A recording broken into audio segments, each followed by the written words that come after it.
Dito sa mundo ng cryptocurrency, ang whales ay tumutukoy po sa mga investors o wallets na may hawak na napakalaking volume ng isang cryptocurrency.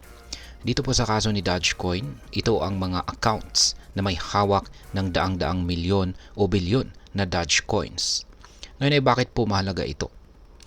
Kapag ang mga whales po kasi ay naging active or aktibo sa pagbili o pagbenta, malaki ang epekto nito sa presyo ng isang coin dahil sila ang may kakayahang mag-push o magtulak ng presyo pataas o pababa sa market.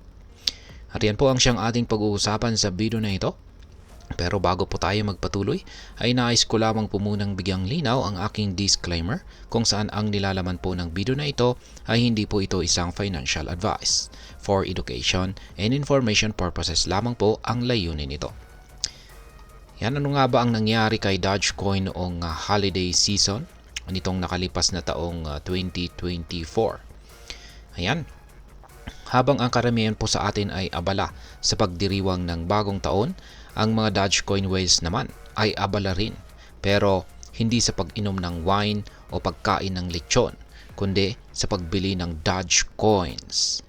Ayan, nitong December 31, 2024, ang mga whales na may hawak ng 100 million hanggang 1 billion na Doge ay bumili ng karagdagang 300 million coins na nagkakalaga po ng halos $94 million. O ito ay humigit kumulang 5.3 billion pesos. Kaya yan, ayon po sa datos mula sa Sentiment, ang pagbili ng whales ay hindi pa humihinto. Ayan, ilang linggo bago ito ay bumili rin sila ng 270 million na Doge. Ibig sabihin sa loob po ng maikling panahon, nakaipon na ang mga whales ng halos 570 million na Doge coins. Ngayon ay bakit po mahalaga ang whale activity dito kay Dogecoin? Ang whale activity ay isang mahalagang indicator dahil madalas po itong nagiging signal ng paparating na paggalaw ng presyo. Kapag ang whales ay nag-iipon ng isang cryptocurrency tulad po ni Dogecoin, ito yung nagpapakita ng kumpiyansa o kanilang pagtitiwala sa posibleng pag-angat ng presyo nito sa hinaharap. Kaya sa madaling salita ay kung ang mga malalaking whale investor ay naglalagay ng kanilang pera sa isang asset, may posibilidad na may alam sila na hindi pa alam ng karamihan. Ang ganitong mga galaw ay madalas na nagdudulot po ng FOMO o fear of missing out sa ibang investors na maaari pong magtulak pa ng presyo pataas. Ngayon ay ano po ang mga price predictions naman para kay Dogecoin ngayong taong 2025? Marami pong analyst ang positibo tungkol dito sa future ni Dogecoin. Isa na po rito si Ginoong Ali Martinez. Ayan, isa po siyang kilalang crypto analyst at siya po ay nagsuggest na maaring umabot si Dogecoin sa presyong $23. Yan, katumbas po yan ng 1,300 plus sa ating sariling pera na Philippine peso. At maaring mangyari daw po ito ngayong mismong market cycle na ito. Ngunit hindi ito simpleng mangyayari agad-agad. Para maabot ni Dogecoin ang $23 ay kailangang maabot raw ni Dogecoin ang market capitalization na nasa trillions of dollars. Ayan, trillions of dollars. Sa ngayon, ang market cap po nito ay nasa $45.8 billion lamang. Malayo pa ang tatahakin nito, pero ang mga bullish investors ay naniniwalang possible po ito, lalo na kung magpapatuloy ang suporta mula sa mga whales at ang community nito. Ngayon ay bakit flat pa rin ang presyo ni Dogecoin? Yan.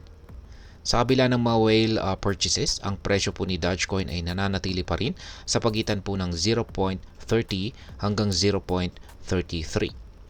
At yan po ay mula pa nitong nakaraang 2 linggo. Ito'y maaring dahil sa holiday season kung saan mabagal po talaga ang galaw ng market. Gayunpaman, ang patuloy po na accumulation ng mga whales ay nagdudulot po ng optimism na maaring mag-rally ang presyo nito ngayong taong 2025. Ngayon ay ano naman po ang maaring maging epekto nito para sa atin bilang mga Pinoy crypto traders o investors ni Dogecoin?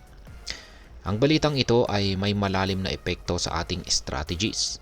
Una, ang patuloy na pagbili ng whales ay maaring maging senyales ng magandang mag-hold o magdagdag ng Dodge sa ating portfolio. Ngunit tandaan, ang crypto market po ay volatile o mabilis magbago. Kaya't mahalagang pag-aralan po ang galaw ng presyo at mag-set ng goals para sa ating investment. Pangalawa ay ito rin ay nagiging paalala na dapat laging updated po tayo sa balita at mga datos sa market. Ang impormasyon tulad ng whale activity ay nagbibigay po ito ng clue kung kailan ang tamang panahon para mag-trade o mag-invest. At ngayon ay ano naman po ang aking masasabi tungkol dito? Ang aktibong pag-iipon or accumulation ng mga Dogecoin whales ay isang positibong balita para sa community ni Doge. Ngunit dapat pa rin po tayo mag-ingat. Hindi po garantiya ang whale activity na tataas agad ang presyo. Yan, hindi po ibig sabihin na kapag may matinding whale activity ay makakaapekto ito para tumaas agad ang presyo ni Doge. Bilang investor, mahalaga na maging mapanuri po tayo at huwag po tayong basta-basta magpapadala sa hype. Kaya kung ihaw po ay isang Pinoy crypto trader, gamitin po ang impormasyon na ito bilang gabay sa paggawa ng mas maingat at makabuluhang desisyon. Tandaan na ang pag-aaral, pasensya at disiplina ang siyang susi sa tagumpay dito sa mundo ng cryptocurrency. At ayan, hanggang dito na lamang po tayo sa video na ito mga ka-crypto. Sana po ay inyong nagustuhan ang aking paliwanag sa video na ito. Kung inyo po itong nagustuhan, pag-click lamang po ang like button nito. Marami pong salamat sa panonood. Ingat po tayo lagi at God bless po sa ating lahat.